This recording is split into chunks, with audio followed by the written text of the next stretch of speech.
একজন সাহাবার ঈমান একটু তুলে ধরি। আল্লাহ নবী হুজুর আমার হায়াতে থাকা অবস্থায় রোম সম্রাটের কাছে চিঠির মাধ্যমে নবী আমার ইসলামের দ্বীনের দাওয়াত দিয়েছিলেন। রোম সম্রাট খ্রিস্টান বাদশা আল্লাহ নবীর পাঠানো চিঠিটা খুব মনোযোগ সহকারে পড়েছিলেন। আল্লাহ নবীর সম্পর্কে জানার চেষ্টা করলেন যে নবীর 63 বছরের জীবন, আল্লাহ পাক জানাকে 40 বছর বয়সে নবুয়ত দিলেন। মক্কায় 13 বছর দ্বীনের খেদমত করলেন। আল্লাহর নবী হুজুর আমার 53 বছর বয়সে হিজরত করে মদিনায় আসলেন। প্রথম বছর ঘুরতে না ঘুরতে একটা যুদ্ধ সংগঠিত হয়েছিল, ওটা হলো বদরের যুদ্ধ। সাহাবাদের সংখ্যা ছিল মাত্র 313 জন। সৈন্য কত? 313। কিছু শিশু, কিছু মহিলা, কিছু অসুস্থ, কিছু বৃদ্ধ। এদের যদি সব সঙ্গে মেলেন 1000 সাহাবার সংখ্যা তা কোনো হয়নি। 53 বছর বয়সে হিজরত করলেন, মদিনায় গিয়ে প্রায় 1 বছর কাটালেন, প্রায় 54 বছর বয়স। 63-র মধ্যে 54 বছর পর্যন্ত, তখনও এই 14 বছরের খেদমতে সাহাবার সংখ্যা 1000 টপকায়নি। আল্লাহ নবী হুজুর আমার মদিনা সাহাবাদের সহযোগিতা, তাদের ত্যাগ, তাদের ভালোবাসা, মক্কা সাহাবাদের সহযোগিতা, সাহাবাদের জান মাল কুরবানের বিনিময়ে আল্লাহর হাবিব এমন ভাবে খেদমত করলেন, আমার নবীর দান মোবারক শহীদ হলো, আমার নবীর রক্ত জমিনে ঝরলো। নবী আমার এমন ভাবে দ্বীনের খেদমত করলেন, বাকি কয়েক বছরের ব্যবধানে আল্লাহ নবীর সাহাবার সংখ্যা তো বেশি বেড়ে গেল। একটা উদাহরণ দিলে সাহাবার সংখ্যা বুঝে আসবে। আল্লাহ নবী 9ম হিজরিতে জীবনে একবার হজ করেছিলেন। যেদিন নবী বললেন এবারে হজ করব, চতুর্দিক থেকে সাহাবায়ে কেরামেরা সবাই আগ্রহী হলো, হজ পাকটা নবী পাকের সঙ্গী হয়ে আদায় করব। আল্লাহর নবী হুজুর আমার বিদায় হজের ভাষণ দিচ্ছিলেন আরাফা ময়দানে, জাবালে রহমাত পাহাড়ের নিচে। আল্লাহ নবীর সামনে সাহাবাদের সংখ্যা ছিল 1.25 লক্ষ, অর্থাৎ 1,25,000-এর মতো সাহাবাকে নবী আমার একই মজলিসে দেখেছেন। জোরে বলুন সুবহানাল্লাহ। 54 বছর মতো বয়সে 1000 টপকায়নি। বাকি এই 8-9 বছরের ব্যবধানে আল্লাহ নবী সাহাবার সংখ্যা ছিল 1.5 লক্ষের মতো। জোরে বলবেন না? ইসলামের ভিতরে সাহাবার সংখ্যা বাড়লো না কমলো? এই যে ইসলাম প্রতিষ্ঠিত যে ইতিহাস, এটা রোম সম্রাট অবাক হয়ে গেল, কি করে সম্ভব একটা মহামানবের আগমনে আজ গোটা বিশ্বের কোনায় কোনায় ইসলামের আলো ছড়িয়েছে না ছড়ায়নি? আল্লাহ সৃষ্টির মধ্যে শ্রেষ্ঠ, আল্লাহ যাকে বিশ্ববাসীর জন্য রহমত স্বরূপ করেছেন, ওমা আরসালনাকা ইল্লা রাহমাতাল লিল আলামিন, আল্লাহ আমার হাবিবকে বিশ্ববাসীর জন্য রহমত স্বরূপ করেছেন। জোরে বলুন সুবহানাল্লাহ। সেই নবী যখন রোম সম্রাটের কাছে দ্বীনের দাওয়াত চিঠির মাধ্যমে দিলেন, ইসলাম সম্পর্কে তার ধারণা অনেক কিছু তৈরি হলো। তার মনে একটা আশা ছিল যে সাহাবাদের এত ত্যাগ, সাহাবাদের ঈমান, সাহাবাদের নীতি, সাহাবাদের কুরবানি, সাহাবাদের জান মাল ত্যাগের বিনিময়ে ইসলামকে এইভাবে প্রতিষ্ঠিত করেছেন, অতএব সাহাবাকে যদি কোনোদিন একদিন পাই, অতএব তাকে দেখবো তার নীতি কেমন, তার আদর্শ কেমন, তারা কেমন মানুষ যারা আমাদের নবীকে সাহায্য সহযোগিতা করে নবীর সঙ্গী হয়ে ইসলাম প্রচারে আমার নবীর হাতটাকে শক্ত করেছেন। জোরে বলুন সুবহানাল্লাহ। তাহলে নবী পাক বেঁচে থাকা অবস্থায় রোম সম্রাটের কাছে চিঠির মাধ্যমে তিনি দাওয়াত দিয়েছিলেন, সরাসরি যাওয়ার সুযোগ তার হয়নি। আল্লাহ নবীর ওফাতের পরে খলিফা হলেন হযরত খলিফাতুল মুসলিমিন হযরত আবু বকর সিদ্দিক রাদিয়াল্লাহু আনহু। হুজুরের ওফাতের পরে খলিফা হলেন হযরত ওমর ফারুক রাদিয়াল্লাহু আনহু। নবী আমার দুনিয়াতে তখন নাই, আল্লাহ নবীর বহু সাহাবারা আছেন। সাহাবাদের কাফেলা রোম সম্রাটের কাছে 17 জনের মতো একটা কাফেলা বন্দী হয়ে গেল। রোম সম্রাট ইসলাম সম্পর্কে অনেক কিছু জানার চেষ্টা করেছে, তারও মনে আশা ছিল সাহাবা কেমন হয়, সাহাবাদের নীতি কেমন হয়, তাদের ঈমান কেমন হয়, একটু পরীক্ষা করার জন্য এই 17 জনকে বন্দী করে জিজ্ঞাসা করলো, তোমাদের মধ্যে নেতৃত্ব দিচ্ছেন তিনি কে? খোঁজ খবর নিয়ে দেখা গেল যিনি নেতৃত্ব দিচ্ছেন তিনি অন্য কেউ নয়, তিনি হলেন আল্লাহ নবীর সাহাবী হযরত আব্দুল্লাহ ইবনে হুযায়ফা রাদিয়াল্লাহু আনহু। তরুণ যুবক সাহাবা, যেমন চেহারা তেমন বডি ফিগার, তেমনি ঈমানি তেজ। আব্দুল্লাহ ইবনে হুযায়ফা রাদিয়াল্লাহু আনহুকে রোম সম্রাট তার দরবারে ডাক দিল। রোম সম্রাট তার ঈমানটা কেনার চেষ্টা করতে লাগলো। এ নবীর সাহাবী আব্দুল্লাহ ইবনে হুযায়ফা, আমি আমার মেয়েকে তোমার সঙ্গে বিবাহ দিতে চাই। রোম সম্রাটের মেয়েকে বিবাহ করা এটা সহজ ব্যাপার নয়। আমি আমার সাম্রাজ্যের অর্ধেকটা তোমায় দিয়ে দেব, শর্ত হলো একটা, আল্লাহকে অস্বীকার করে দাও, নবীকে অস্বীকার করে দাও। আল্লাহ নবীর সাহাবী হযরত আব্দুল্লাহ ইবনে হুযায়ফা রাদিয়াল্লাহু আনহু বলেছিলেন, এ রোম সম্রাট শুনে রেখে দেন, আমি আব্দুল্লাহ ইবনে হুযায়ফা আমি আমার জান দিয়ে দেব, আপনি আমার ঈমান কিনতে পারবেন না। আপনার সাম্রাজ্যের লোভ দেখিয়ে আপনার মেয়েকে বিবাহ দেওয়ার কথা বলে আমি আব্দুল্লাহ ইবনে হুযায়ফাকে কিনে নিতে পারবেন না। আমি জান দিতে পারি, এক মুহূর্তের জন্য আল্লাহকে আর রাসূলকে ভুলতে পারবো না। জোরে বলেন না। আমরা 500 টাকায় বিক্রি হয়ে যাই। কত টাকায়? 500 টাকায়। একটু ভিতর থেকে বিচার হবে, 10,000 টাকা 20,000 টাকা দিয়ে দিল, বিচারের মোড়টা ঘুরে যায়। 2-4 জন ভাগ পায়, যে মালটা ভাগ পায় উল্টো মিথ্যা সাক্ষী দেয়, আছে না? এদের মিথ্যা সাক্ষী দেওয়া দেখে শয়তানও লজ্জা পায়। আজ ইমানদার 500 টাকায় বিক্রি হয়। কত টাকায় বলেন না?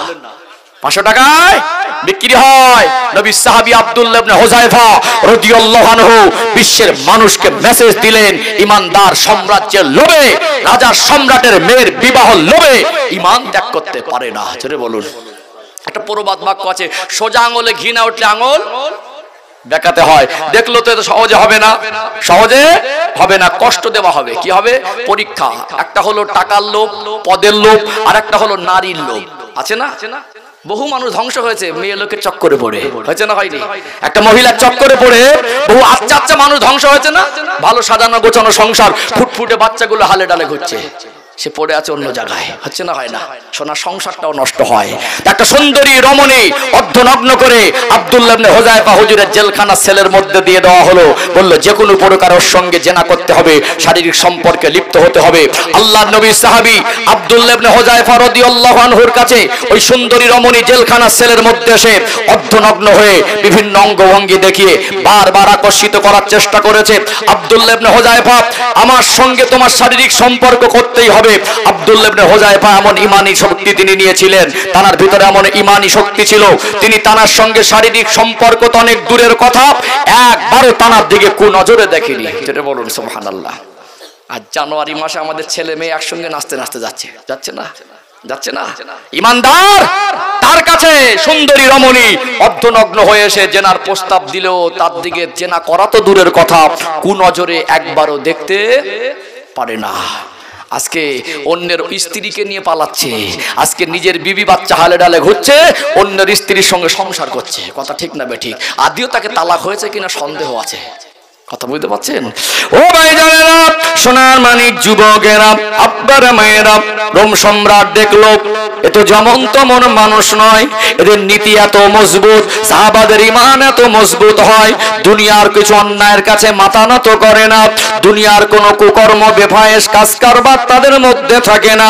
দেখলো সহজে যখন হলো না, পানি খাদ্য বন্ধ করে দেওয়া হলো। যত শক্তিশালী সবল মানুষ হোক, মনে রাখবেন খাদ্য পানি বন্ধ করে যদি দেওয়া হয়, ওই মানুষটা দুর্বল হয়ে যাবে কি যাবে না? দুর্বল হয়ে যাবে। আমরা একদিন সারাদিন রোজা রাখি, মনে হয় পানি পিপাসায় বুকটা ফেটে যাচ্ছে। আল্লাহ নবীর সাহাবী আব্দুল্লাহ ইবনে হুযায়ফা রাদিয়াল্লাহু আনহুকে জেলখানার মধ্যে বন্দী রাখা অবস্থায় 3 দিন 3 রাত পানি বন্ধ করে দেওয়া হলো, খাদ্য বন্ধ করে দেওয়া হলো। ক্ষুধার জ্বালায় পিপাসায় কাতর হয়ে গেলেন, শরীরটা সুস্থ মনে হচ্ছে না। রোম সম্রাটের তরফ থেকে শুকরের গোশত আর মদটাকে দেওয়া হলো। আব্দুল্লাহ ইবনে হুযায়ফা, যদি জানে বাঁচতে চাও এই খাদ্য তোমায় খেয়ে বাঁচতে হবে। এখন সময় আছে, আল্লাহকে অস্বীকার করে দাও, নবীকে অস্বীকার করে দাও, এই কষ্ট তোমায় পেতে হবে না। আল্লাহ নবীর সাহাবী আব্দুল্লাহ ইবনে হুযায়ফা রাদিয়াল্লাহু আনহু বলেছিলেন, রোম সম্রাটকে গিয়ে শুনিয়ে দেন আল্লাহ যেটা আমার জন্য হারাম ঘোষণা করেছেন, ইসলাম যেটা হারাম বলেছেন, আমার নবী যেটা হারাম হালালের শিক্ষা দিয়েছেন, আমি আব্দুল্লাহ ইবনে হুযায়ফা আমি আমার জান দিয়ে দেব, কিছু না খেয়ে শহীদ হয়ে যাব, শরীয়তে যেটা হারাম সামান্য হারাম খাদ্য ভক্ষণ করব না। ইমানি পাওয়ার বিশেষ মানুষকে মেসেজ দিলেন, ইমানদার 3 দিনের অনাহারে থেকেও হারাম জিনিস গ্রহণ করতে পারে না। আমরা হারাম জিনিস বয়ে বাড়ি আনছি, অভাব নেই, স্বভাব খারাপ হয়েছে, চেয়ে চেয়ে গরিব মানুষের কাছ থেকে ঘুষ নিচ্ছি, কথা ঠিক না বেঠিক? সুদের ব্যবসা করছে, চেহারা চকচকে ঝকঝকে, আধি কাপড়ের জামা পরে, খাটে না খোটে না, চলে কি করে, ভিতর থেকে খবর হচ্ছে মালটা সুদখোর। আছে না? আছে না? সম্মানিত ভাইরা, আফসোস হয় আমাদের ইমান কোথায়, আমরা নিজের ইমানের হিসাব কোনোদিন করতে বসিনি। আমি কোন পর্যায়ের ইমানদার, আমার ভিতরের ইমানি অবস্থান কি পর্যায়ে আছে, এইটুকু আমাদের ভাবার সময় হয় না। রোম সম্রাট দেখলো এই নীতি যদি সাহাবাদের ঠিক না থাকতো, ইমানের শক্তি যদি না থাকতো, সুন্দরী বিবি, বাচ্চা, বাবা মা, সংসার, পরিবার, ব্যবসা বাণিজ্য, বাগান, সুখের জীবন তার একদিকে, আর জিহাদের ময়দানে গিয়ে শাহাদাতের তামান্না করে শহীদ হতে পারতেন না, কথা ঠিক না বেঠিক? ও ভাইজানেরা, সোনার মানিক যুবকেরা, আব্বারা মায়েরা, রোম সম্রাট দেখলো এত কঠিন মজবুত ইমানদার, এর নীতিটা এত নীতিবান, এই নীতিটা যখন পরিবর্তন করছে না, কঠিন পরীক্ষায় ফেলে দিল। মায়েরা মাছটাকে ফ্রাই করে ভাজা করে, কড়াইতে 1 লিটার তেল দিয়ে ছোট ছোট দুটো মাছের যদি অংশ দেওয়া হয়, ওটাকে ছাকা তেলে ভাজা বলে।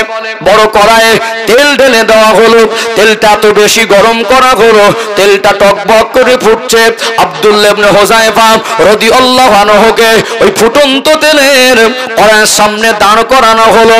17 জনের মধ্যে একজনা বন্দীকে তুলে এনে ওই ফুটন্ত তেলের মধ্যে দেওয়া হলো। আব্দুল্লাহ ইবনে হুযায়ফা রাদিয়াল্লাহু আনহু আর চোখের পানি ধরে রাখতে পারছেন না, চোখ ভরা পানি।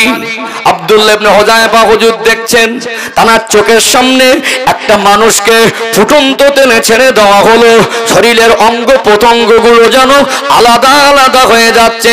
রোম সম্রাট বলতে লাগলো, আব্দুল্লাহ ইবনে হুযায়ফা এবারে বুঝতে পেরেছি, মনে হয় তুমি ভয় খেয়ে গেছো, মনে হয় তোমার ভয় এসেছে, মউতের ভয়ে তুমি কাঁদছো। ওই সময় আব্দুল্লাহ ইবনে হুযায়ফাকে বলতে লাগলেন, আব্দুল্লাহ ইবনে হুযায়ফা তুমি ঈমান ত্যাগ করে দাও, আল্লাহকে ভুলে যাও, রাসূলুল্লাহকে ভুলে যাও, তোমার কষ্ট দেব না। তুমি যদি বলো ভুলবো না, এবারে তোমার পালা, দেখো দেখো তোমাকে এইভাবে ফুটন্ত তেলে ছাড়া হবে। চোখ ভরা পানি দেখে বলল, তোমার চোখের পানিটা এই জন্য চোখের পানি এসেছে মউতের ভয়ে। আব্দুল্লাহ ইবনে হুযায়ফা রাদিয়াল্লাহু আনহু বলতে লাগলেন, এ রোম সম্রাট, এ চোখের পানি মউতের ভয়ের চোখের পানি নয়। আল্লাহ কোন শহীদকে অতক্ষণ পর্যন্ত মউত দেন না, ওই শহীদকে বেঁচে থাকা অবস্থায় আল্লাহ জান্নাত যতক্ষণ না দেখান, আল্লাহ জান্নাতটা স্বচক্ষে দেখানোর উপরে তারপরে শহীদের শাহাদাতের মউত দেওয়া হয়। আমি দেখতে পাচ্ছি, আমার মনে হয় আমার ভাই ফুটন্ত তেলে ফুটন্ত অবস্থায় যেন আল্লাহ জান্নাতকে স্বচক্ষে দেখছেন আর তিনি শাহাদাত বরণ করছেন।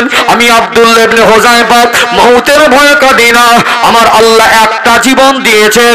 আমি আব্দুল্লাহ ইবনে হুযায়ফাকে যদি আল্লাহ দয়াময় আরো 100 জীবন দিতেন, আমার আরো 100টা জীবন যদি আমার আল্লাহর জন্য, আমার রাসূলুল্লাহর জন্য এই ফুটন্ত তেলে যদি ফ্রাই হতে পারতাম, ভাজা হতে পারতাম, আমি আব্দুল্লাহ ইবনে হুযায়ফা আমি আমার জীবনটাকে ধন্য মনে করতাম। জোরে বলেন না, নারে তাকবীর, নারে তাকবীর। রোম সম্রাট অবাক হয়ে গেল, বলে কি? আব্দুল্লাহ ইবনে হুযায়ফা, আমি বুঝতে পেরেছি তোমাদের মতো নীতিবান মানুষ যদি নবীর পাশে না থাকতো, আল্লাহর নবীর হাত এত মজবুত হতো না, ইসলাম এত পরিপূর্ণভাবে কায়েম করা সম্ভব সহজ হতো না। আব্দুল্লাহ ইবনে হুযায়ফা হুজুরকে সেদিন বলেছিল, আব্দুল্লাহ ইবনে হুযায়ফা একটু তোমার কপালে একবার আমি চুমা দিতে পাই, চুমা দিতে চাই। সেদিন রোম সম্রাটের চোখে চোখ রেখে বলেছিল, আপনি আমাকে ফুটন্ত তেলে ছেড়ে দেন।